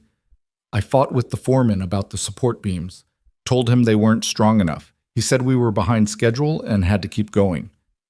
Can you prove that? The foreman's dead, died in the collapse. Porter's face fell. Then it's your word against the company's records, which show you signed off on the safety inspections. Because the foreman made me, said I'd lose my job if I didn't. That's hearsay. It won't hold up in court. Evelyn leaned forward. So what do we do? We build a character defense. Show the jury who Ronan is now. Show them he's not a murderer. He's a father, a husband, a man who's rebuilt his life. Will that be enough? Porter hesitated. I don't know, but it's what we have. The days before the trial were agony. Ronan barely slept, barely ate. He carved obsessively, his hands moving even when his mind was somewhere else. Maisie stayed close to him, like she was afraid he'd vanish if she looked away. Evelyn held the household together through sheer force of will. Cooking, cleaning, preparing for the worst while hoping for the best. The night before they were supposed to leave for Carson Falls, Ronan asked to speak with Maisie alone. They sat on the porch together while Evelyn watched from inside. If they find me guilty, Ronan said quietly, you and Evelyn will be okay. I made sure of that. Don't talk like that. I have to, because there's a chance I don't come back. Maisie's face crumpled. That's not fair. I just got you. We just became a family. I know, and I'm sorry for everything. For not being there when you were born. For not fighting harder to find you and your mama. Stop. Maisie grabbed his hands. You're a good papa, the best I could have asked for. And I don't care what some stupid jury says. You're not a murderer. I let those men die. No, you survived. That's different. She squeezed harder. And if you survived the mine, you can survive this. You just have to fight. Ronan pulled her close. I'll try. Promise? Promise. They left for Carson Falls before dawn. The ride took most of the day. Maisie sat between them again, holding both their hands. She didn't cry, didn't speak, just held on like her life depended on it. The courthouse was a cold, imposing building, stone and iron and judgment. Porter met them outside. The trial starts tomorrow morning. I prepared witnesses. Mr. Hutchins, some of the other miners who survived. They'll testify that the company was at fault, not Ronan. Will it be enough? Evelyn asked. I hope so. That night they stayed in a boarding house. Ronan and Evelyn lay in bed together for the first time, not touching, just close enough to feel each other's presence. I'm scared, Ronan whispered. So am I. If they convict me, they won't. But if they do, you take care of Maisie. You give her the life she deserves. We'll give her that life. Together. Evelyn, no. She turned to face him. You don't get to say goodbye. Not yet. Not until we've fought with everything we have. He searched her eyes. Why are you doing this? You could walk away right now, take Maisie, and start over somewhere else. No one would blame you. I would blame me. She reached up and touched his face. You gave me a family when I'd given up hope of ever having one. You trusted me with your daughter, with your life. And I'm not abandoning you. Not now. Not ever. Ronan's eyes filled with tears. I love you. The words hung in the air between them. Evelyn's breath caught. She'd wondered when, if, those words would come. And now that they had, she realized she'd been waiting for them, wanting them. I love you too, she whispered. He kissed her, soft and desperate and full of everything they'd never said aloud. When they finally pulled apart, Evelyn rested her forehead against his. We're going to get through this. Together, he said. Together. The trial began at 9 the next morning. The courtroom was packed. Widows and orphans filled the front rows, their faces hard with grief and anger. Ronan sat at the defense table, his shoulders hunched, his hands clenched. Evelyn and Maisie sat directly behind him. The prosecution laid out their case methodically. They presented company records showing Ronan had signed safety inspections. They called witnesses who testified that he'd pushed the men hard, ignoring complaints about the support beams. They painted him as reckless, ambitious, willing to sacrifice lives for profit. Porter cross-examined carefully, but the damage was done. Then it was the defense's turn. Porter called Mr. Hutchins first. Did you blame Ronan Vale for your son's death? No. I blame the company. They cut corners, pushed schedules. My son wrote me letters complaining about it. Said Ronan was the only one who fought back. Did those letters survive? No. They were lost in a fire. The prosecution objected. Hearsay. The judge sustained it. Next came survivors from the mine. They testified that Ronan had warned the foreman, that he tried to stop the work, that the collapse wasn't his fault, but under cross-examination, they admitted they couldn't prove it. The foreman was dead. The record showed Ronan's signature. The prosecution was winning. Finally, Porter called Ronan to the stand. Mr. Vale, did you cause the collapse? No. Did you sign those safety reports? Yes, but only because I was forced to. By whom? The foreman. He said I'd lose my job if I didn't. Can you prove that? No, the courtroom murmured. But I can prove something else, Ronan continued, his voice steady. I can prove that I've spent 5 years trying to make up for surviving when better men didn't. I left my home, left everything, lived alone in the mountains because I couldn't stand being around people who'd lost someone I couldn't save. And what changed? I found out I had a daughter, a little girl who needed me. Ronan looked at Maisie, and I realized that guilt is a choice.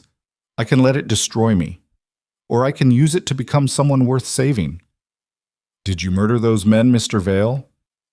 No, but I failed them, and I'll carry that for the rest of my life. The prosecution tore into him on cross-examination, but Ronan didn't break. He answered every question honestly, admitted his failures, refused to make excuses. By the time he stepped down, half the courtroom was in tears. Then Porter made his closing argument. Ronan Vale is not a murderer. He's a survivor, a father, a man who's rebuilt his life from ashes. Convicting him won't bring back the men who died. It'll just destroy what's left, and that's not justice. That's revenge. The prosecution countered with cold facts, signatures, timelines, responsibility. The jury deliberated for 6 hours. When they finally returned, the foreman stood. On the charge of involuntary manslaughter, how do you find? Not guilty. The courtroom erupted. Ronan collapsed forward, his head in his hands.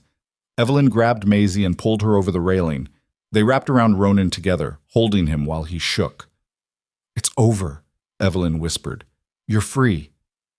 We're free, he corrected. And for the first time in 5 years, Ronan Vale let himself believe it. They stayed in Carson Falls one more night. Not because they had to, but because none of them had the strength to make the journey home. The trial had drained something fundamental from all three of them, and they needed time to remember how to breathe. That evening, they sat together in their small boarding house room. Maisie was wedged between Evelyn and Ronan on the narrow bed, her head on Evelyn's shoulder, her hand gripping Ronan's. "I thought they were going to take you," Maisie said quietly. "So did I," Ronan admitted. "What would we have done?" "We would have survived," Evelyn said, "same as we always do. But it wouldn't have been the same." "No, it wouldn't have," Ronan stroked Maisie's hair. "But we didn't have to find out. That's what matters." Maisie was quiet for a moment. "Papa?" "Yeah?" "Are you still guilty, even though they said you weren't?" The question hit like a fist. Evelyn felt Ronan tense beside her. "I don't know," he said finally. "Part of me always will be. Those men died, and I didn't. That's not something a verdict can change." "Then what's the point? If you're still going to feel bad, why did we fight so hard?" "Because guilt and responsibility ain't the same thing." Ronan shifted so he could see Maisie's face. "I feel guilty for surviving. That's mine to carry. But I wasn't responsible for the collapse. The company was. The foreman was. And knowing that difference, really knowing it, that's what the trial gave me. So you can stop punishing yourself?" "I can try." He glanced at Evelyn. "With help." Evelyn squeezed his hand. "We'll figure it out together." They fell into silence. Outside, the town was settling into evening. Voices drifted up from the street. Somewhere, a dog barked. Normal sounds. Life continuing like the world hadn't almost ended.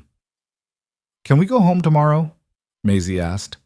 "First thing," Evelyn promised. "Good. I miss the cabin. I miss the quiet." Ronan smiled faintly. "Never thought I'd hear someone say they missed that place." "It's not just a place anymore. It's home." Maisie yawned. "That's different." She fell asleep between them, her breathing evening out. Evelyn and Ronan stayed awake, neither wanting to break the fragile peace. "Thank you," Ronan whispered. "For what?" "For believing me. For fighting for me. For—" his voice caught. "For loving me even when I didn't deserve it. You always deserved it. You just couldn't see it. I see it now." Evelyn turned her head to look at him. In the dim lamplight, his face was softer than she'd ever seen it. The haunted look was still there. Probably always would be. But it no longer consumed him. "What happens now?" she asked. "We go home. We keep building our life. We stop looking over our shoulders, waiting for the next disaster." "You think we can do that?" "I think we have to try." He reached across Maisie and touched Evelyn's face. "I spent 5 years hiding from life because I was too scared to live it. I ain't doing that anymore." "Good. Because I didn't fight this hard to watch you disappear again." He smiled, a real smile, the kind that reached his eyes and made him look 10 years younger. "I love you," he said again, like he was still getting used to the words, like he needed to practice saying them. "I love you too," Evelyn replied. And this time it came easier, more natural. They sat there until the lamp burned low, holding each other across their sleeping daughter, building a future out of hope and hard-won peace. Asang. The ride home took 2 days. They could have pushed through in one, but none of them wanted to. The mountains felt different now, less like exile and more like sanctuary. They took their time, stopping to rest, to eat, to simply exist without fear. On the second afternoon, they crested the final ridge and the cabin came into view. Maisie sat up straighter. "Look, someone's been here." Evelyn's heart jumped, but as they got closer, she realized it wasn't vandalism or theft. Someone had left supplies on the porch, sacks of flour and sugar, salted meat, fresh vegetables. A note was pinned to the door. Ronan dismounted and read it aloud. "Welcome home. Town took up a collection. Figured you could use it. Hutchins and others." His hand shook as he lowered the paper. "They helped us," Maisie said, wonder in her voice. "People we don't even know." "Not everyone's cruel," Evelyn said quietly. "Sometimes people surprise you." They unloaded the wagon in silence, each of them processing what this meant, that they weren't alone anymore, that the community they'd avoided for so long had decided they were worth saving. That night, after Maisie had gone to bed, Evelyn and Ronan sat on the porch as they always did. But something was different. The weight that had pressed down on them for months, the fear, the uncertainty, the constant bracing for the next catastrophe, had lifted. "We made it," Ronan said quietly. "We did." I kept thinking there'd be another test, another crisis, that we'd never get to just live.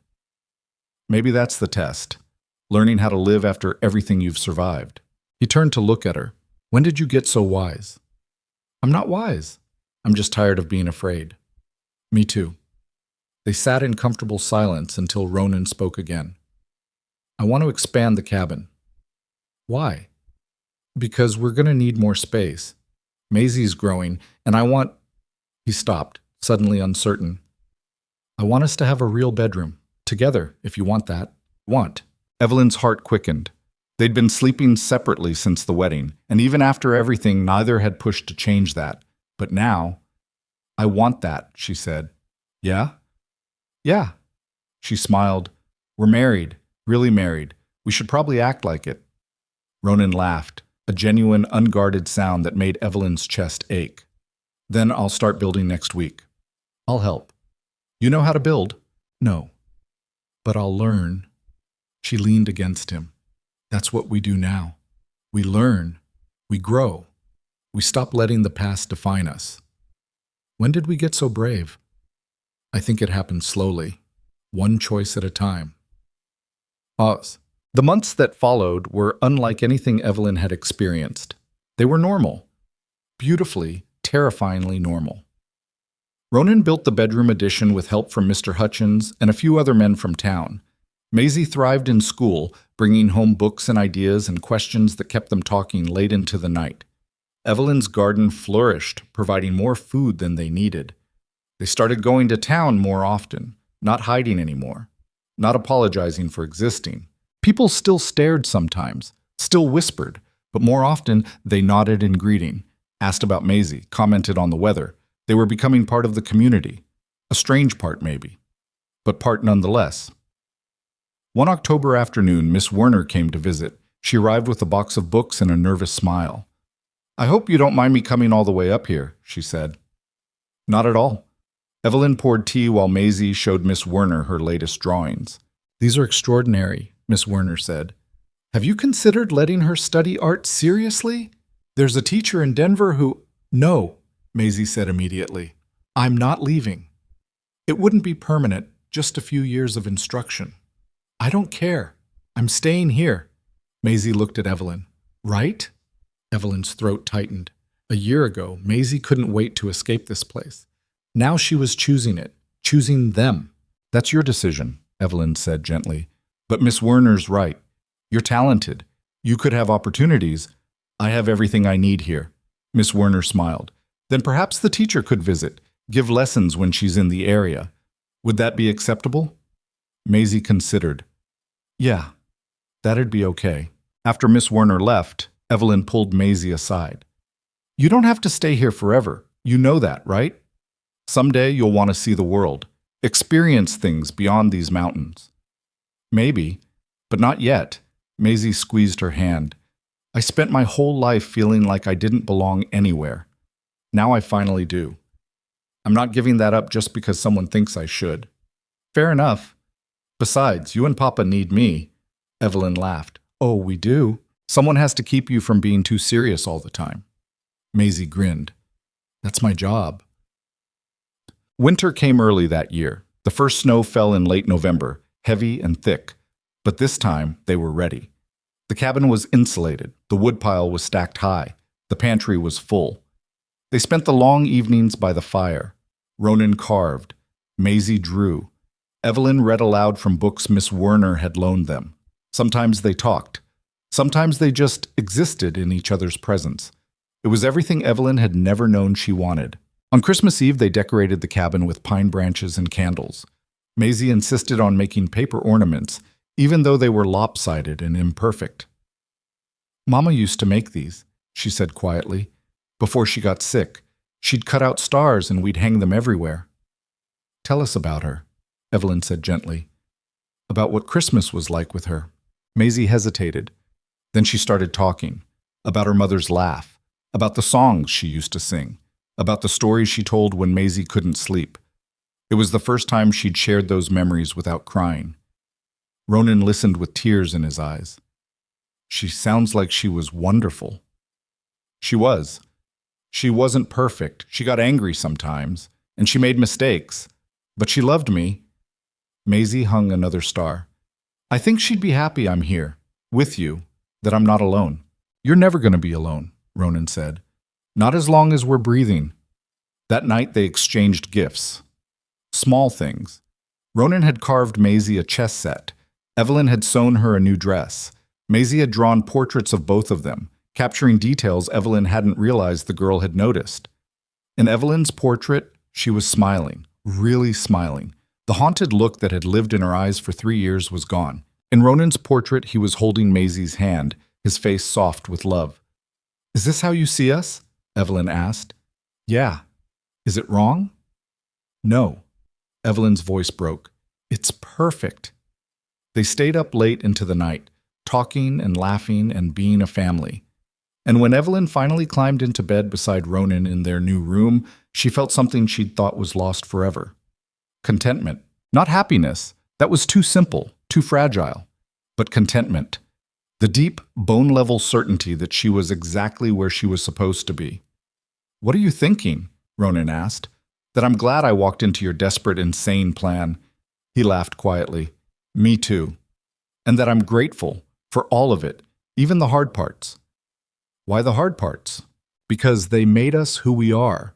They taught us how to fight, how to trust, how to build something real out of broken pieces. She turned to face him. We could have had an easy life, a safe one, but it wouldn't have been this. And this is enough? This is everything.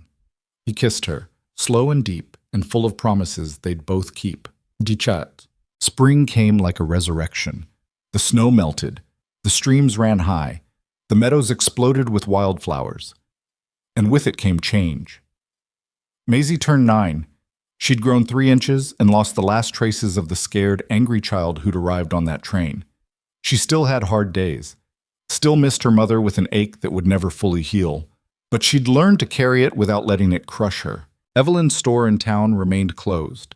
She'd stopped thinking of it as temporary. Stopped imagining a life where she went back to that lonely room above the shop. This was her life now. And she didn't want another. Ronan stopped having nightmares. Not completely. Some wounds cut too deep to fully heal, but they came less often. And when they did, Evelyn was there to pull him back to the present. One morning in late April, Ronan came back from hunting with news. I ran into Hutchins in town. He said there's a family moving into the valley. Young couple with 2 kids. They're looking to homestead. That's good, Evelyn said. More neighbors. He also said they asked about us, about whether we were, he paused, whether we were safe to be around. Maisie looked up from her drawing. What'd he say? He told them we were good people, that we'd help if they needed it. Ronan smiled. Then he invited us to the town picnic next month. Said it was time we stopped being strangers. Do you want to go? Evelyn asked. Yeah, I think I do. So they went. The picnic was held in the town square on a warm Saturday in May. Half of Redemption Ridge turned out. There were tables loaded with food, children running wild, men pitching horseshoes.